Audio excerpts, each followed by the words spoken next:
வணக்கம் நண்பர்களே, இந்த வாட்டி கண்டிப்பாக மிஸ் ஆகாது அப்படிங்கிறது. நாள் 16 பல்லுக்குழி எல்லாம் சரசரான்னு போட்டு எடுத்து ப்ராக்டிஸ் இன்னைக்கு வந்து ஃபுல் ட்ரில்ஸ் தான். காலைல ஃபுல்லாக லைட்டாக தான் ட்ரில்ஸ் பண்ணேன். என்னாச்சுன்னா உடம்பு ரொம்ப ஸ்டிஃபாக இருக்குது. தெரியல, இப்போ ரெகுலராக கொஞ்சம் ஒர்க் பண்ணனால ரொம்ப ஃபெட்டிக்காக ரொம்ப சோர்னஸ் டக்கு டக்குன்னு வருது. காலைல எங்கே ஒர்க் பண்ணிட்டு அதுக்கப்புறம் சாயங்காலம் எஸ்என்சி செஞ்சுட்டு அதுக்கப்புறம் இடையில அப்படி எப்படி போகும், ஷெடியூல் ஓடிட்டு இருக்கும். திடீர்னு ஒரு ப்ராக்டிஸ் மேட்ச் வரும், அல்லது ஏதாவது ஒரு மேட்ச் கொஞ்சம் சோர்னஸ் ஆகும். அதனால ஒர்க் லோட் பண்ணி கரெக்டாக மேனேஜ் பண்ணிக்கணும். ஈஸியாக பேசிக் ட்ரில் பண்ணும்போது ஓடி எடுத்து கிட்ட வர வந்துடும். அதுக்கப்புறம் கரெக்டாக லோட் எடுத்து போடுவோம், மிஸ் ஆயிரும். அப்புறம் வந்து காலைல காப்பியை தட்டிட்டு ப்ராக்டிஸ் கிளம்பினா உச்சிக்கு சாப்பாடு எல்லாம் எடுக்கலன்னா அப்படியே ஒரு கான்செப்ட் பற்றி பேசலான்னு இருக்கேன். ஏன்னா எனக்கு தெரிஞ்ச வரைக்கும் நான் எக்ஸ்பீரியன்ஸ் பண்ணியிருக்கேன். நல்லா இருக்கு. விஷயம் என்னன்னா பவர் நேப் கான்செப்ட்னா என்ன, சின்ன தூக்கம் போடுறது தான். அடிக்கடி நான் சொல்லிப்பேன்ல, அடிக்கடி நேப் போடுங்க நல்லா இருக்கும். டிராவலில் ஒரு 1 hour கிடைக்கும். அதில் நான் என்ன பண்ணிப்பேன்னா சீட்டு ஃப்ரீயாக இருக்கும்போது தூக்கத்தை போடுவேன். தூக்கம் போடும்போது ரிகவரி நல்லா இருக்கும். இதை சொல்லது கோச் எல்லாம் கிடையாது, நான் ஒரு பிளேயர் தான். டாக்குமெண்ட்ரி பண்ணனால நான் கற்றுக்கிற விஷயங்களை ஷேர் பண்ணுறேன், அவ்வளோதான். நேப் வந்து ஒரு 10 to 20 minutes அந்த மாதிரி. ஆனால் அலாரம் வச்சு போடணும் ப்ராப்பராக. அப்படி போட்டு எழுந்துச்சு நின்னா ஓட்டமெல்லாம் அப்படி கேட்ட ஆக்டிவ் கொஞ்சம் நல்லா இருக்கும். ஆனால் எனக்கு தெரிஞ்ச வரைக்கும்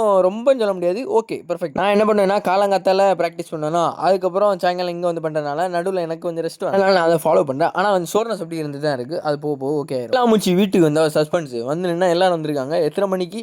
மணி 11:30 12 மணி போல். வீட்டுக்கு வந்தால் சூப்பர் சாப்பாடு, நல்ல சிக்கன் இருந்துச்சு, இன்னும் ப்ரோட்டீன் கோல் சூப்பராக அமைஞ்சுது. வரட்டா.